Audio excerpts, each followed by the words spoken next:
భద్రాచలం వద్ద గోదావరి వరద ఉధృతి క్రమంగా పెరుగుతోంది. ఎగువ నుంచి వస్తున్న వారితో నీటి మట్టం 48 అడుగులు దాటేసింది. దాంతో రెండో ప్రమాద హెచ్చరిక జారీ చేశారు. ముప్పు ఉన్న గ్రామాలను ముందస్తుగా ఖాళీ చేయించారు. మరో 5 అడుగుల మేర నీటి మట్టం పెరిగితే మూడో ప్రమాద హెచ్చరిక జారీ చేయనున్నారు. కలెక్టర్ సహా జిల్లా యంత్రాంగం ఎప్పటికప్పుడు పరిస్థితిని సమీక్షిస్తోంది.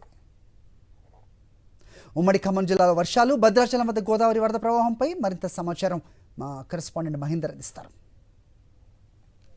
భద్రాచలంలో గోదావరి ఉధృతి గంట గంటకు పెరుగుతుంది. ప్రస్తుతం 48 అడుగులకు చేరిన నేపథ్యంలో అధికారులు రెండో ప్రమాద హెచ్చరికను జారీ చేశారు. మనం ప్రస్తుతం భద్రాచలంలోని స్థానాల గట్టు వద్ద ఉన్నాం. ఇక్కడ పూర్తిగా నీట మునిగిన పరిస్థితి కనిపిస్తుంది. ఇక్కడ స్తంభాలు కూడా పూర్తిగా నీట మునిగాయి. పైనుంచి ప్రస్తుతం 11 లక్షల క్యూసెక్ల నీరు కూడా గోదావరిలోకి వస్తుంది. దిగువకు కూడా 11 లక్షల క్యూసెక్ల నీటిని కూడా దిగువకు అధికారులు విడుదల చేస్తున్నారు. గోదావరి వరద ఉధృతి పెరుగుతున్న నేపథ్యంలో చెర్ల సంబంధించిన ప్రాంతంలో ఏజెన్సీ గ్రామాలు పూర్తిగా జలదిగ్బంధంలో ఉన్నాయి. ఇప్పటికే 4 గ్రామాలను కూడా చెర్ల మండలంలో వాళ్ళని షిఫ్ట్ చేసి పునరావాస కేంద్రాలకు తరలించారు. ఇటు పినపాక మండలం సంబంధించి చూస్తే పినపాక మండలం, అశ్వాపురం మండలంలో కూడా 3 గ్రామాలను కూడా పునరావాస కేంద్రాలకు తరలించారు. వీటితో పాటుగా దుమ్ముగూడెం సంబంధించి దుమ్ముగూడెం మండలంలో కూడా 3 గ్రామాలను తరలించే ఏర్పాట్లు చేస్తున్నారు. మరికొద్దిసేపట్లో దుమ్ముగూడెం మండలంలోని 3 గ్రామాలను కూడా సురక్షిత ప్రాంతాలకు కూడా తరలించనున్నారు. మొత్తం 4 మండలాల పరిధిలో 44 గ్రామాలకు సంబంధించి కూడా గోదావరి పరివాహక ప్రాంతంలో ముప్పు ప్రాంతాలు సంబంధించి ఉన్నాయి. రెండో ప్రమాద హెచ్చరిక జారీ చేసిన నేపథ్యంలో ప్రస్తుతం 15 గ్రామాలను పూర్తిగా షిఫ్ట్ చేసే ప్రయత్నం సంబంధించి చేస్తున్నారు. ఇప్పటికీ ఇందులో సగం అంటే 8 గ్రామాల వరకు కూడా పునరావాస కేంద్రాలకు తరలించారు.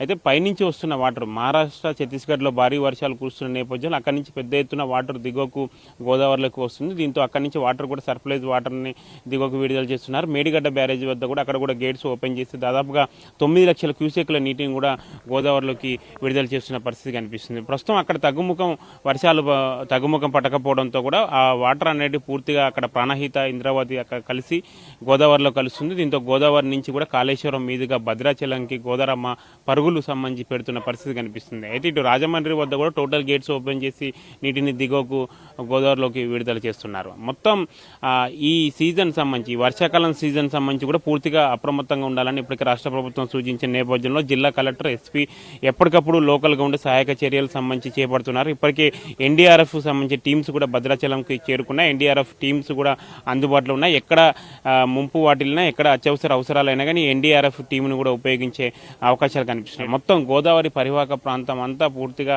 ఇక్కడ ముంపు ప్రాంతాలు కూడా అప్రమత్తంగా ఉండాలని జిల్లా కలెక్టర్ సంబంధించి చూశారు. ఏదైనా అత్యవసరం అయితేనే బయటికి రావాలి, లేకుంటే బయటికి రావద్దు, ప్రయాణాలు కూడా రద్దు చేసుకోవాలని కూడా ఇప్పటికే కలెక్టర్ సూచించిన నేపథ్యంలో ఎవరు బయటికి వెళ్ళొద్దని సూచిస్తున్నారు. ఇటు మూడో ప్రమాద హెచ్చరిక జారీ చేస్తే మాత్రం ఖచ్చితంగా మరో 15 గ్రామాలపై ఎఫెక్ట్ పడుతున్న నేపథ్యంలో వాళ్ళు కూడా అప్రమత్తంగా ఉండాలి. ఎప్పుడు అధికారులు వచ్చి మీకు సమాచారం ఇస్తే వెంటనే ఖాళీ చేసి వెళ్ళాలా, ఆలస్యం చేయొద్దు అన్నది కూడా ఇండికేషన్స్ కూడా ముప్పు గ్రామాల ప్రజలకు కూడా అధికారులు చెప్తున్న పరిస్థితి కనిపిస్తుంది. మొత్తం ఫ్లడ్ ఎంత తీవ్ర స్థాయిలో వచ్చినా ఎదుర్కోవడానికి మాత్రం అధికార యంత్రాంగం సిద్ధంగా ఉందని చెప్పుకోవాలి. ప్రస్తుతం గోదావరి ఉధృతి కొంత భద్రాచలంలో కానీ ఖమ్మం జిల్లాలో వర్షాలు తగ్గినా కానీ పైనుంచి వచ్చే వాటర్ మాత్రం ఇంకా అక్కడ వర్షాలు తగ్గుముఖం పట్టకపోవడంతో కూడా ఇంకా ఇక్కడ వరద ఉధృతి అనేది గంట గంటకు పెరుగుతూ వస్తుంది. ఇక్కడనే ఉండే జిల్లా సంబంధించిన అధికారులు సంబంధించి అందరూ మానిటరింగ్ చేస్తున్న పరిస్థితి కనిపిస్తుంది. ఎక్కడ ప్రాణ నష్టం, ఆస్తి నష్టం జరగకుండా మాత్రం అందరూ అధికార యంత్రాంగం మాత్రం ఇక్కడే ఉండి అన్ని ఏర్పాట్లు సంబంధించి చూస్తున్న పరిస్థితి కనిపిస్తుంది.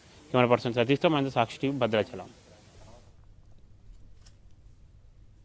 సరిపోతే